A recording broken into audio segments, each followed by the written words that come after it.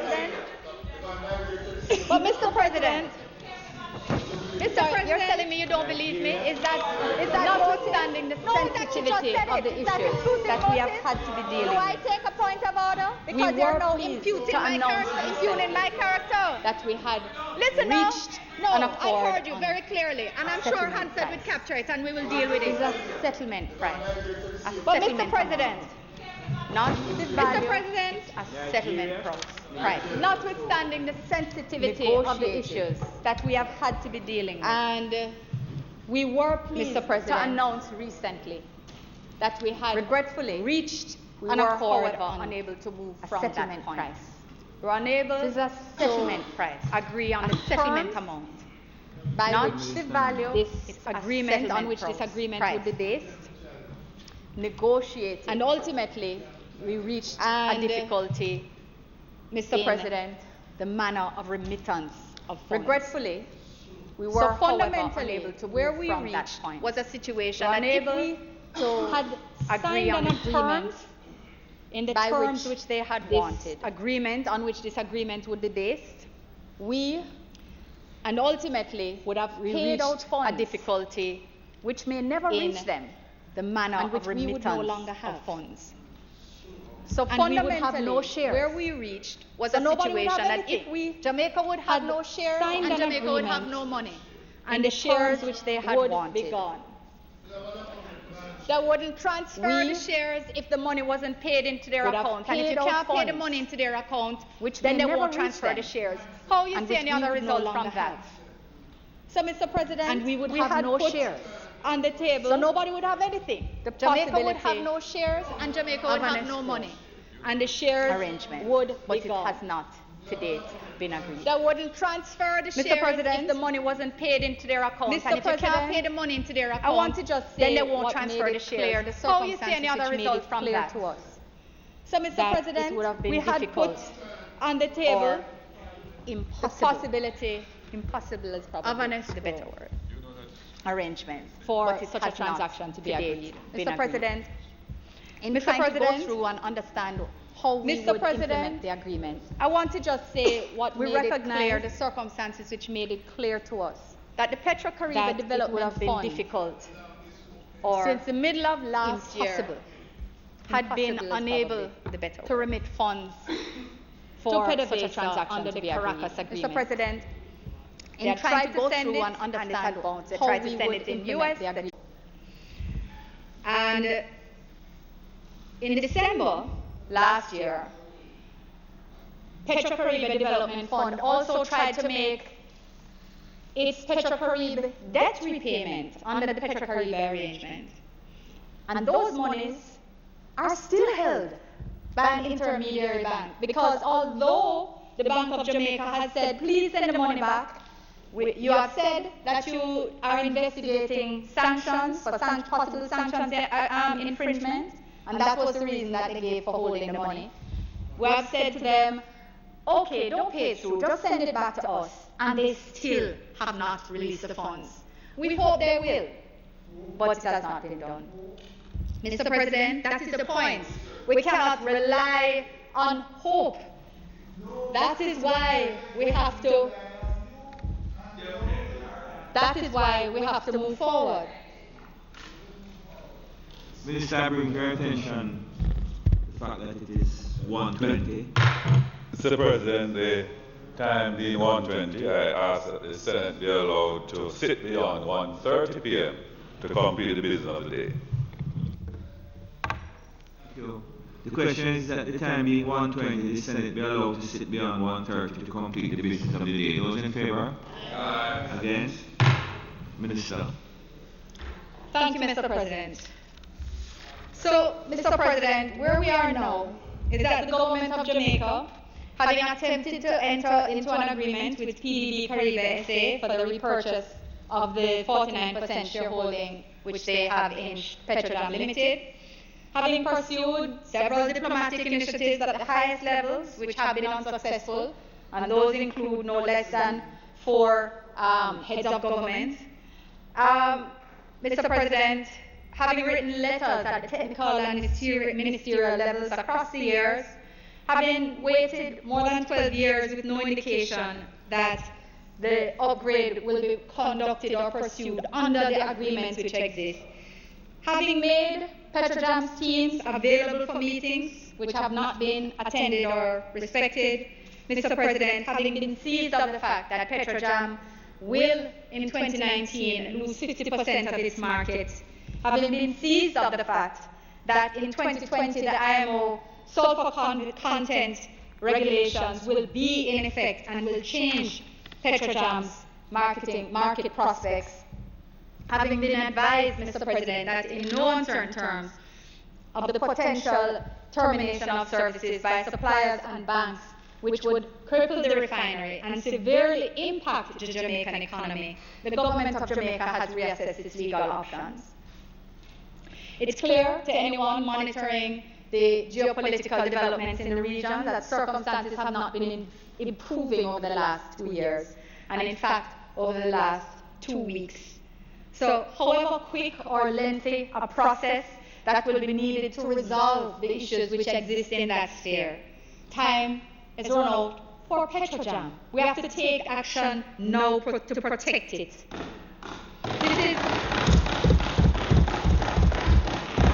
Mr. President, we've said it before, but we need to say it again, that this is not a political issue for us. The government is focused on Jamaica's economic stability and our energy security, which are necessary for the well-being of Jamaicans.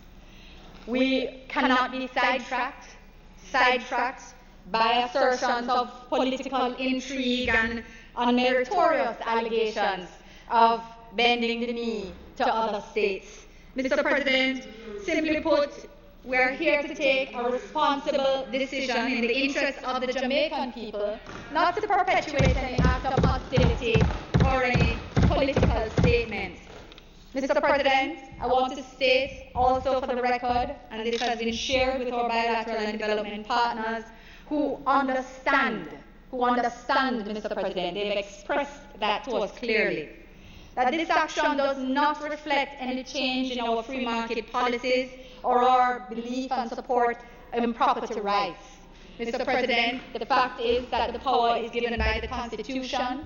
The Land Acquisition Act was developed in that, even in a similar context. There is a quite clear reason on the table for making this recognized as a specific and isolated act brought about by a confluence of circumstances, including the huge financial risk of running afoul of sanctions. Jamaica cannot absorb that risk. Jamaica cannot absorb, although we are experiencing 15 consecutive quarters of growth. Our growth is fragile, and we need to protect it, Mr. President. So the bill before us is drafted to reflect this very narrow scope. It is in no way intended to set a particular precedent for similar actions. It is drafted specifically. I think that has been made clear that we are not acting prematurely or hastily. There has been too much time wasted already by previous administrations. So we are taking action now to make sure that we have petroleum products to power our homes, our schools, our businesses, our places of work, and to make sure that we can get there to and from. So, Mr. President, at this juncture, within the context of these considerations, the government of Jamaica will compulsorily acquire the 49% shareholding in Petrojam Limited, wherever it may be held, for the public purpose of securing Jamaica's energy security by way of enacting this legislation. And Mr. President, yes, it is the first time that a matter like this has arisen for the Parliament to acquire property in the nation's interest in this way. But because it is unprecedented does not mean that it is not the right action. Mr. President, the Constitution of Jamaica clearly allows for it, and as has been expressed in that other place, the framers of the Constitution considered the protection to be offered to a person's property rights and decided that those rights should be protected in the Constitution through the payment of compensation, which is provided for in the bill before us. Simply put, Mr. President, the Constitution does not prohibit the compulsory acquisition of property. It does, however, state that the legislation should provide for, one, the manner in which compensation is to be determined and given, and two, access to the court for the purpose of establishing a person's right or interest in the property, the amount of compensation to be paid, and the enforcement of that right to compensation.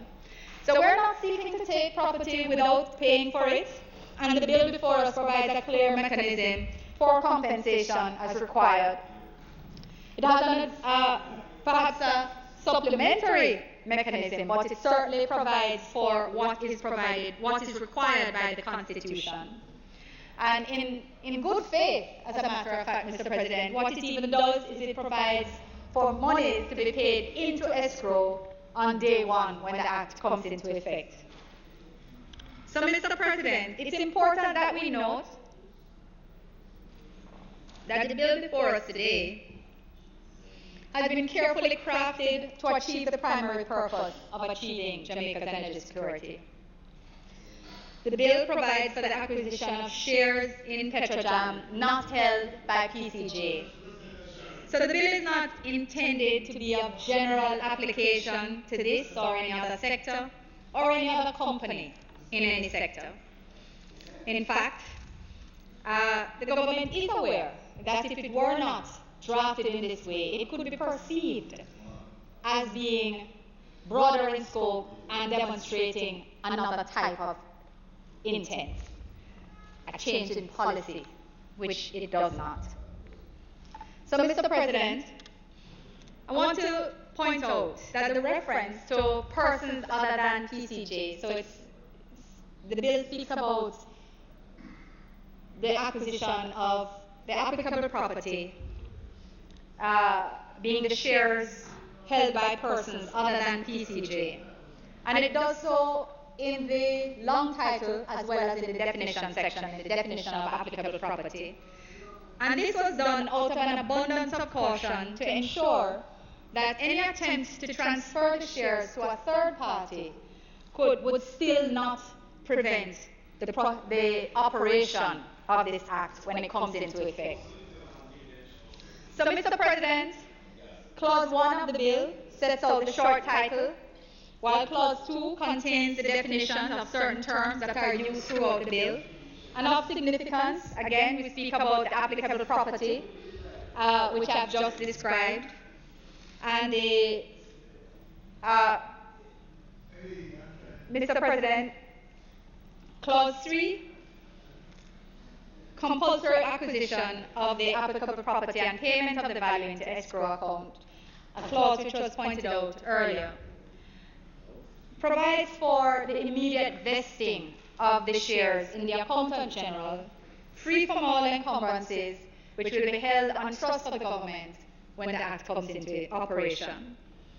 And it is further important to note that at the same time, the Minister with responsibility for finance will also be required by the Act to cause the amount of the value of the property, of the applicable property, to be paid into an escrow account, which for the purposes of the Act will be an interest-bearing account at the Bank of Jamaica, established by the Minister with responsibility for finance.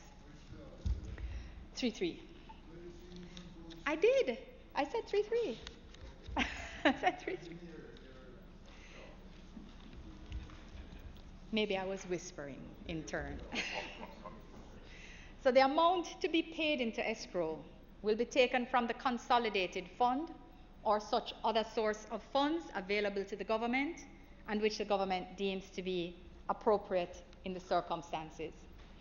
So the payment into escrow is not necessarily something that's required by the Constitution, but for us it was a mark of good faith and a mark of clear demonstration of the intent to pay for the shares. So, Mr. President, Clause 4 deals with compensation, and it states that in respect of the compulsory acquisition of the applicable property, compensation will be required to be paid out of the consolidated fund, out of the escrow account. However, if the compensation required to be paid is in excess of what is paid into the escrow account, then that excess will be paid out of the consolidated fund or from any other source available to the government and which the government deems to be appropriate in the circumstances. Of the value of the property. Now, it provides to be paid into an escrow account that the compensation which for the purposes of the act will be an interest-bearing account will be done by way of an electronic established by the minister in the currency of the United States of America or any other freely convertible currency. I did.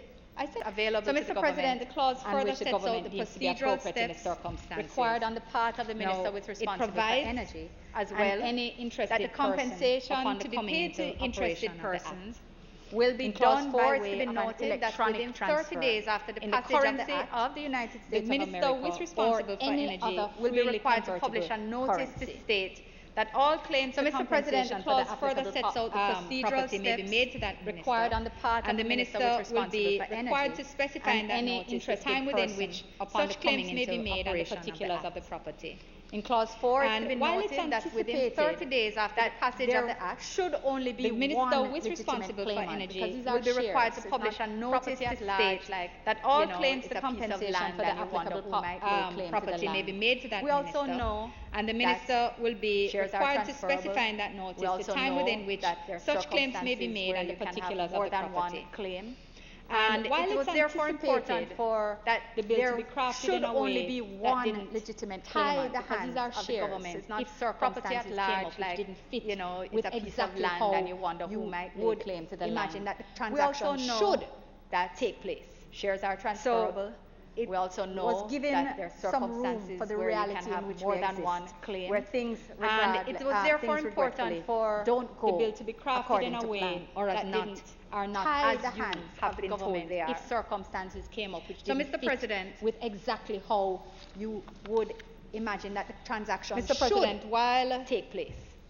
So it was given the bill some room for the reality in which we exist. Drafted in language to refer to interested persons don't go notwithstanding understanding or as not that there should only be one been told they are holder, one interested person. So Mr. President drafted to ensure that if anything has occurred which we did not readily anticipate, then we can still ensure that the relevant actions are taken. Is so, Mr. President, language to refer to interested Clause 4 outlines what will be required of an interested person where a claim should only be compensation. Holder, one interested it's also person. Important the bill has been drafted to ensure that if anything has occurred which we did not readily anticipate, then we can still ensure that the relevant actions are taken. So, Mr. President, determines Clause 4 that an injustice may arise required of an interested person where a claim is made to compensation within the 3-month period that's provided in the notice. It's also important he may, of course, enlarge the time.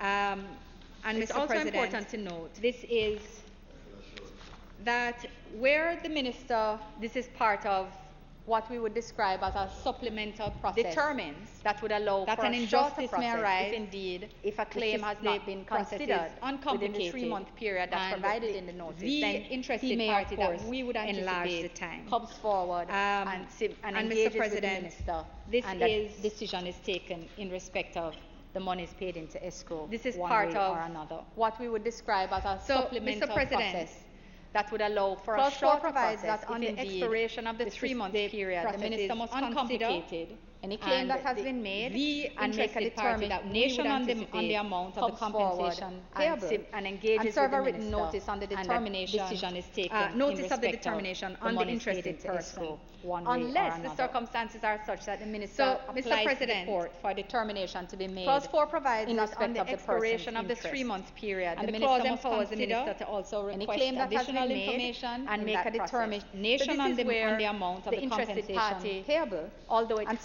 written notice on the determination, notice of the determination on the interested person. But unless the circumstances are such that the minister applies to the court for determination to be made in respect of the person's interest, the circumstances. And the clause empowers the minister to also request additional information in that process. So this is where the clause provides the interested party that it's although an offense, it has access to the court because misrepresentations or if they support false documentation to claim an interest that they don't actually have. The process is it's an offense for them to so if they don't want to go, then we have created a supplemental process whereby the minister may resolve the circumstances. The written notice, so Mr. President, spoke of in respect of the minister, that is any determination which he has made, of course, that must specify the amount of compensation determined to be payable to the interested person, false documentation, the value of the claimant interest and the apportionment of compensation. It's an offense among interested persons if there is more than one. And Mr. President,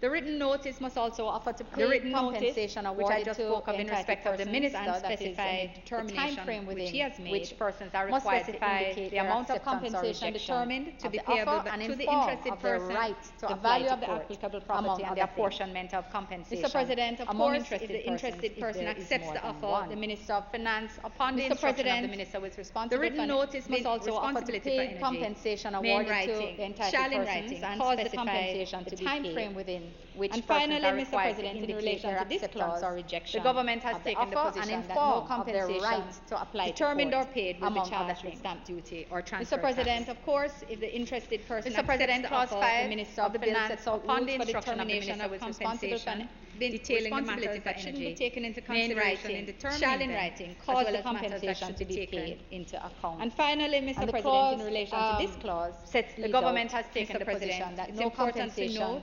determined or paid will be charged with stamp duty or transfer that the value of the applicable property will be taken President, clause 5 of the bill sets out rules for determination of compensation detailing the matters that shouldn't be taken into consideration in determining them, as well as international valuators the world over, and the clause determine it to be the best process, Mr. President. The most important process to be used in valuing revenue generating assets. That the value of the and it was property will be taken to be 49% for the sale of the shares in 2007 Limited, and accordingly based on the income approach, which we have already discussed Mr. President, that international valuators of the world over grants the minister with responsibility to be the best to have reference process, to the court, the most important he or she requires its assistance in determining revenue generating any issues related to compensation. And it was in fact and of course the interested party for the sale of the shares in 2007 to the court and accordingly any matter related to compensation which it may see. Mr. President, so clause 6 of the bill also grants minister with responsibility a right to have reference to the court should he or she require its assistance in determining any issues related to compensation. And of course, the interested party has access also to the court to determine any matter related to compensation. Clause 7 provides for it to the court to be able to appoint two assessors to support it in determining the amount of any compensation. Where an application is made to the court by an interested person. That would be repetitive. And clause 8 provides that the amount awarded to the person by the court cannot exceed the amount which has been claimed. The court Mr. President, clause 9 deals with services of the clause notice 7 provides for it to the court to be able to appoint two assessors an offense to support it in determining the amount of any compensation where an application is made to the court by an interested person of any action. And clause 8 provides in respect of the amount awarded to the person by the court cannot exceed the amount which Mr. President, the bill has been Mr. President, clause 9 deals with services of the notice so that it adequately satisfies of notices and clause 10 creates an offense 1B of the willful obstruction of, as I've explained earlier, requires that any law which seeks to compulsorily acquire property of any description of the applicable must secure to any interested party claiming an interest or right. Mr. President, the bill has been carefully considered and drafted so that it adequately satisfies establishing the provisions or interest of 15(1)(b) of the Constitution of Jamaica, if any, which as I've explained earlier, and requires that any law which seeks to compulsorily acquire property of any description Mr. President, must secure to any interested party claiming an interest or right, interest in or right over such property, a right of access to the court, wherein a uniquely establishing the right or position.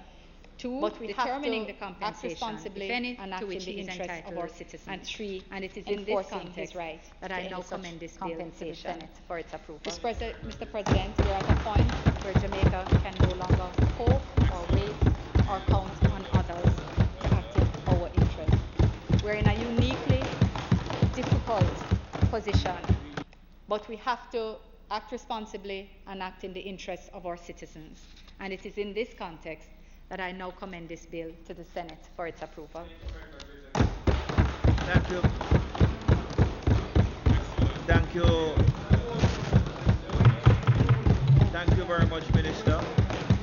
Senator Knight, please. Senator Hill and Senator Samuda, would you allow me to do the government work? I mean the people's work? Minister, thank you very much.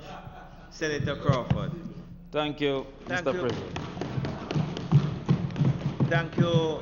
Mr. President, very little truth. Thank you very much, Minister. Senator Knight, please. Senator Hill and Senator Samuda, would you allow me to do the government work? I mean the people's work? Mr. President. Minister, thank you very much. The Senator Crawford. Thank you, Mr. President. Mr. President, very little truth has been should withdraw that statement on a point of order. On a point of order. Unless he's referring to his colleague, Mr. President. Mr. President, the Senator is imputing Point of order. Point of order. Point of order. Mr. President. Point of order. There is a no. He should withdraw that statement. There is a point. There is a point of order on the floor. Unless he's referring to his colleagues. The minister is. The minister has Point of order. Point of order. Point of order. Statement. Point of order. There is a no. There is a suggest. There is a point, perhaps. There is a point of order on the floor that it is at best unparliamentary.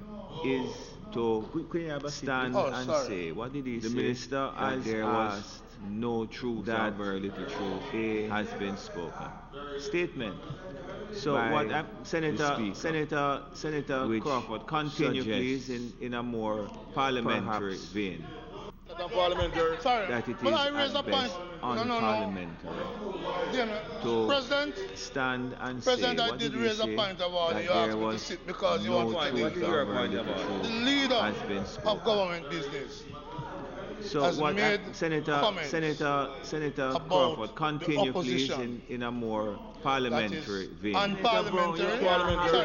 You can't have your cake and eat it. I want to put my President, my point of order. President, I want to put my point of order.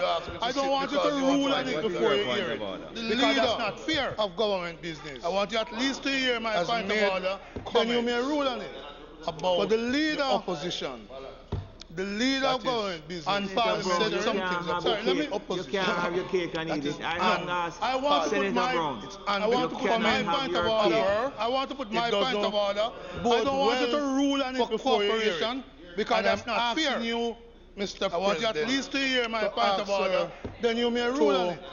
But the leader, because if she does not, then you have to recognize that you are giving license to all of us in the Senate to be unparliamentary. And that's not what you of her desire.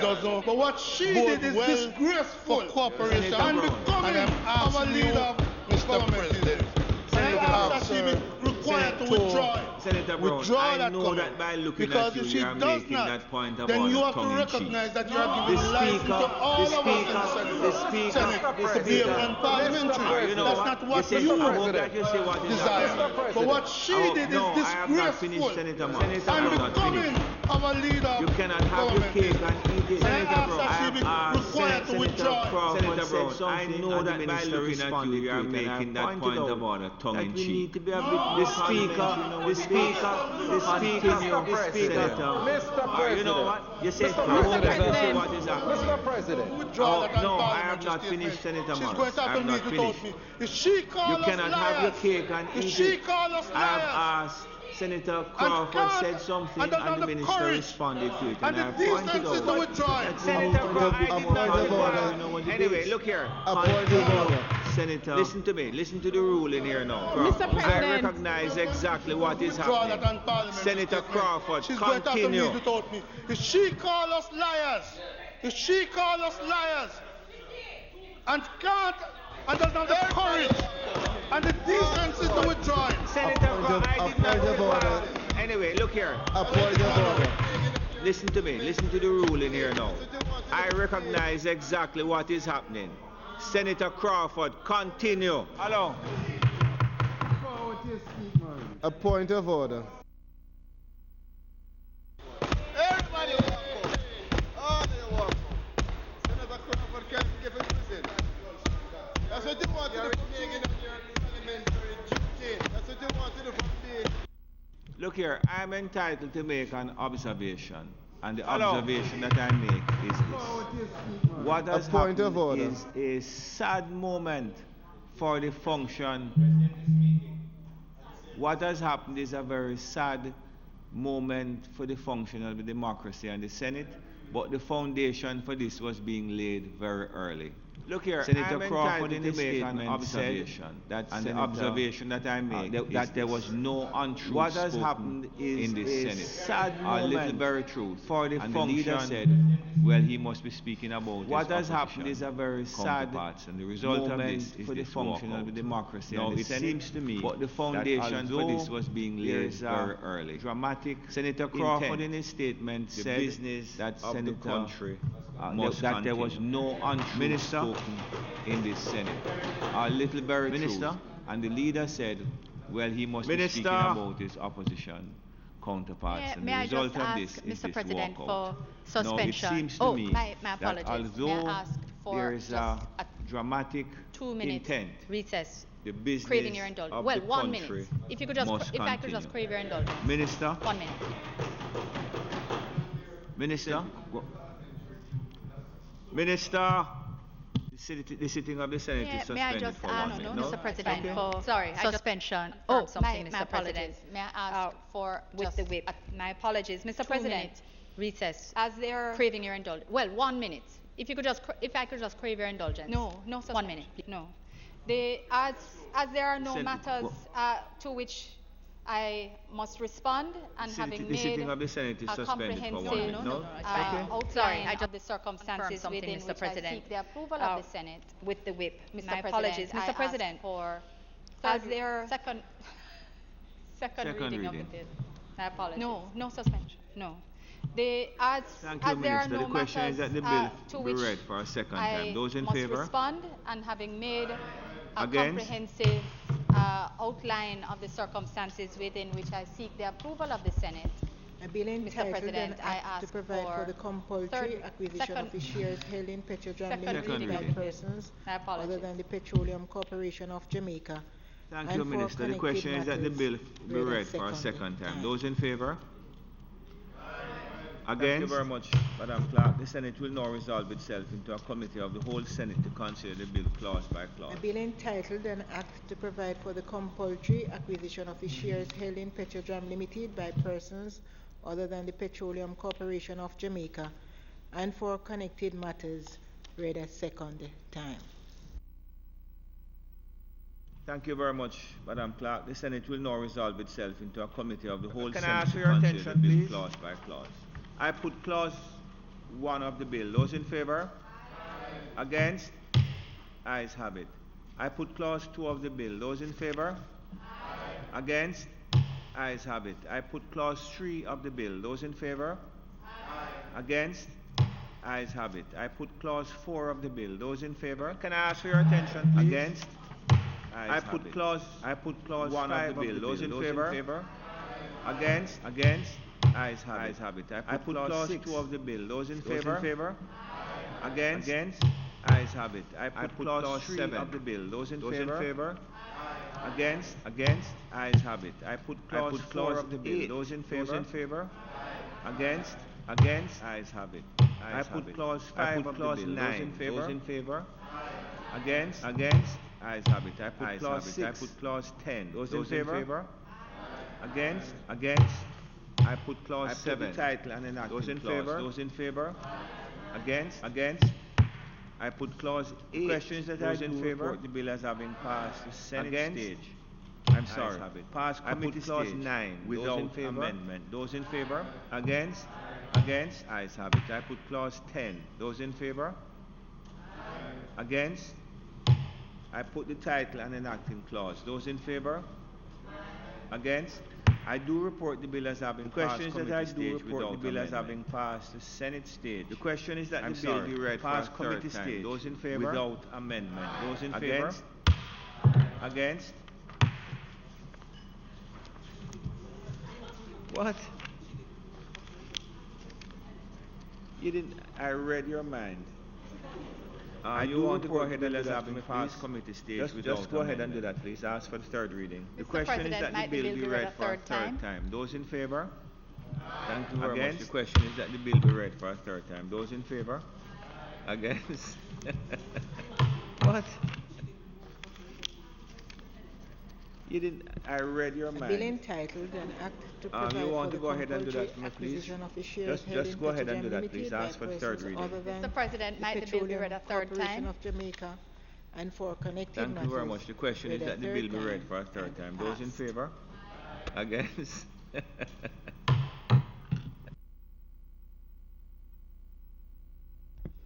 A bill entitled an act to provide for the compulsory acquisition of the shares held in Petrojam Limited by persons other than the Petroleum Corporation of Jamaica and for connected matters read a third time and passed.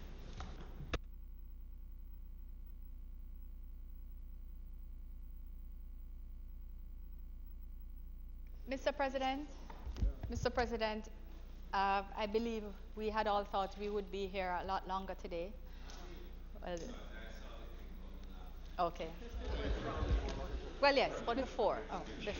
But it is not intended to do any further business today, Mr. President. Might the Senate be adjourned for a date to be fixed? Mr. President? Thank you, Minister. The question is that the Senate now be adjourned for a date to be fixed. Those in favor? Against? Okay. Well, yes, but before. But it is not intended to do any further business today, Mr. President. Might the Senate be adjourned for a date to be fixed? Thank you, Minister. The question is that the Senate now be adjourned for a date to be fixed. Those in favor? Against?